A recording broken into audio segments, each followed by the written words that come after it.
E você, Nori? Flamengo e São Paulo empatados. Acho que o São Paulo encosta no São Paulo com esses desfalques aí. E o São Paulo perde pouco. Perde um jogador que é titular, mas eu acho que ele tem substituto à altura. E se a gente for lembrar do histórico recente, o São Paulo sempre apronta, sempre dificulta a vida do Flamengo. Acho que está um empate técnico aí de São Paulo e Flamengo. Ok, então a turma ainda vê o Flamengo. Então o Flamengo não precisa entrar na justiça, você segue ainda com o time mais forte. Mas vocês concordam que a diferença diminuiu, né? Isso a gente pode dizer, a diferença diminuiu bem, né? Sim, sem dúvida. Diminui. E se o time que titular não joga bem, aí diminui muito mais, né? Não, no papel não importa, mas é importante o que você faz dentro do campo. Por exemplo, então, mesmo que você seja inferior, você consegue ganhar. E vemos essas amostras agora na Copa do Brasil.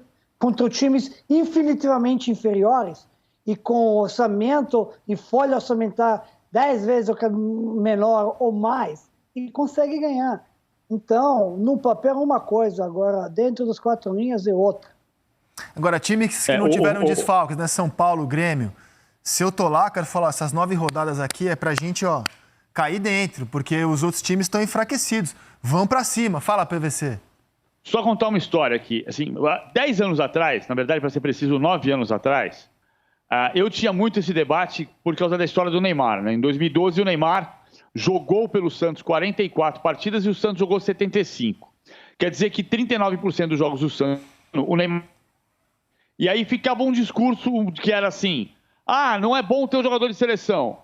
E esse discurso existiu no Flamengo em 2011 e 2012, quando o Luxemburgo foi técnico do Flamengo numa daquelas passagens, ou depois disso, em 2015, um diretor do Flamengo dizia para ele assim, o Vanderlei chegou a dizer, em 2015, não é bom ter jogador de seleção. E a resposta era assim, então nós vamos montar um time de Série B. É claro que é bom ter time de seleção.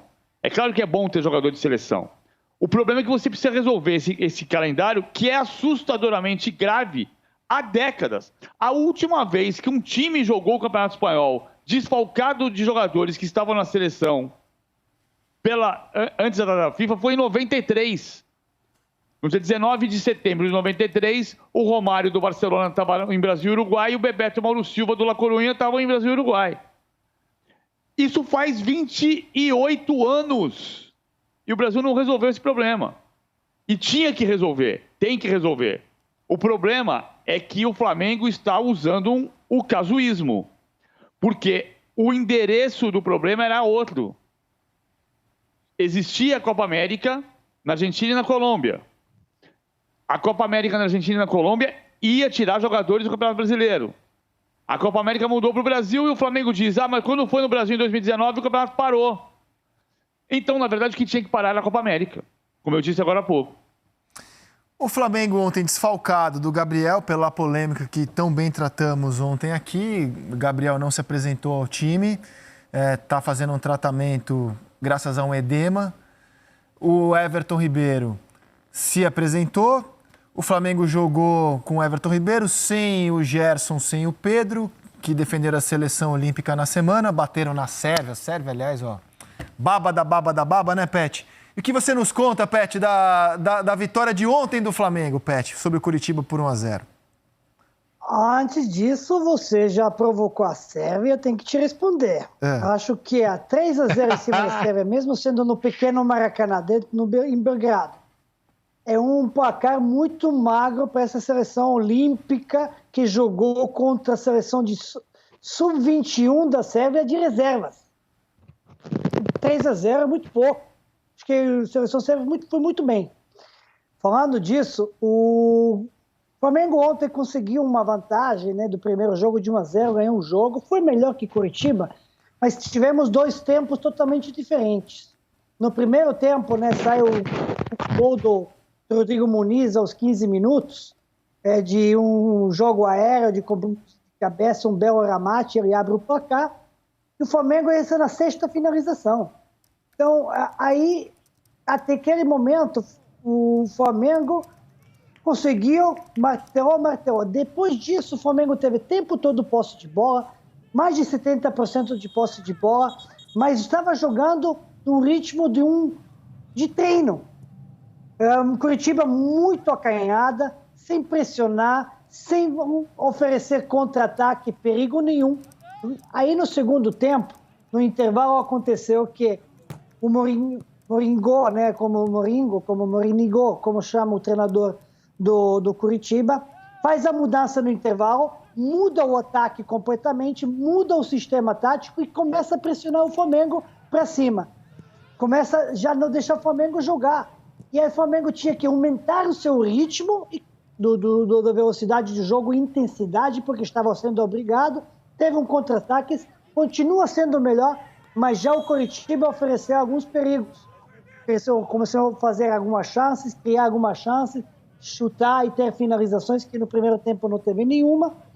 E aí o jogo foi um pouco mais equilibrado, digamos. Logicamente que o Flamengo fez um jogo melhor, mereceu ganhar, mas um placar muito magro. E Curitiba viu quando colocou os jogadores mais ofensivos, mais velozes lá na frente, mudou o esquema tático, pressionando a saída da bola do Flamengo, conseguiu roubar essa bola, conseguiu oferecer o perigo, conseguiu finalizar. Então o Flamengo já, por outro lado, deve ter visto que fazer contra um time apático um jogo com ritmo do treino não dá certo e não vai conseguir um placar elástico e garantir a vitória tão simples. No final, inclusive, tinha que se preocupar de algumas finalizações para não levar um empate. Mas mereceu ganhar esse jogo, com certeza. O Gabigol foi um dos primeiros jogadores a se apresentar hoje à seleção brasileira.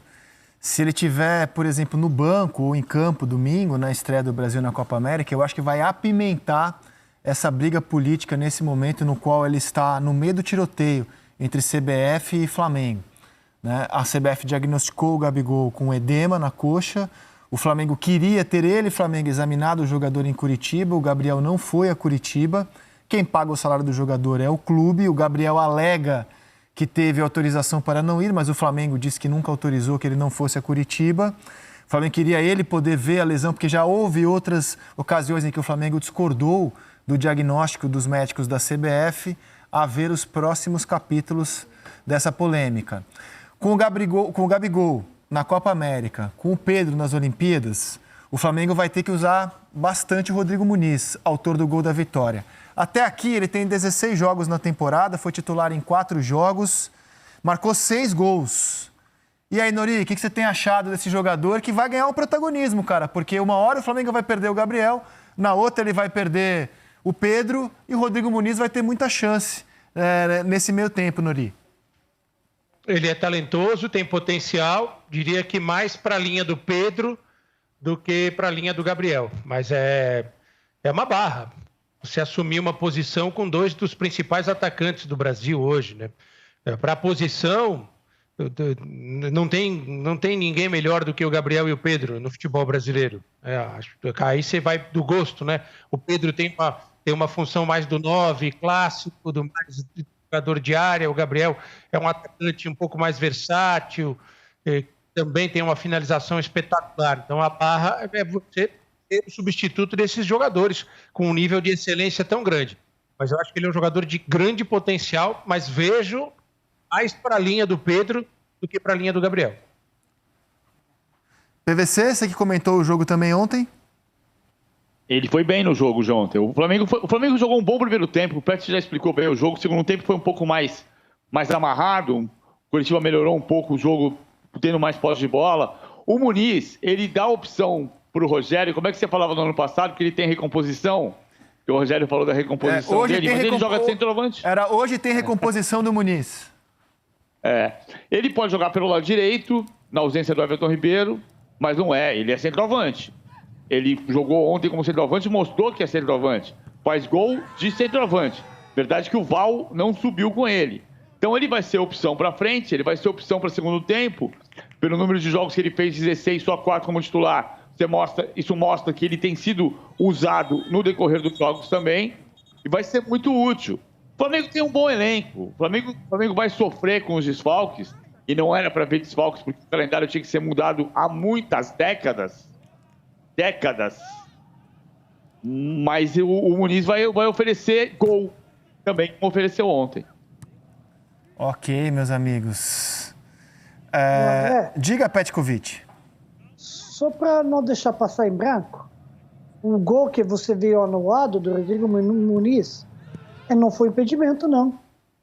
Que o bandeirinha assistente se antecipou, levantou essa bandeira, assinou uma posição irregular, mas não foi. Se tivéssemos o VAR,